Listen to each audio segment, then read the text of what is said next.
శత్రువర్గాన్ని అవలీలగా జయించేటటువంటి కళ్యాణ గుణాలు కలిగిన ఓ గోవిందా, నిన్ను కీర్తించి వ్రత సాధనమైన మోక్షం అనే ఆయుధాన్ని మేము పొందాలి.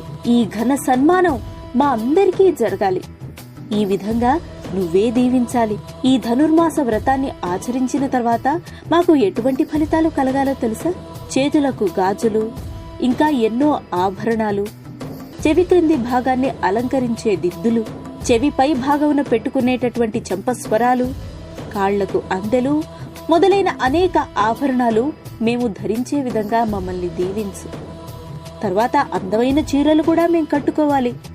అందుకు కూడా మమ్మల్ని నువ్వు దీవించాలి. అన్నము పాలల్లో మునిగేలాగా పాలు పోసి దండిగా నెయ్యి వేసి ఆ మధుర ప్రసాదాన్ని నీతో కలిసి భుజించేలాగా మమ్మల్ని దీవించు అంటూ గోపికలతో కూడి ప్రార్థిస్తోంది ఆండాళ్ తల్లి ఆ శ్రీకృష్ణుణ్ణి ఈ 27వ పాసురం ద్వారా. అంటే ధనుర్మాస వ్రతం ఆచరిస్తే కనుక మనకు బోల్డన్ని నగలు, ఆభరణాలు, చక్కని చీరలు ఇవన్నీ ఆ స్వామి ప్రసాదిస్తాడా?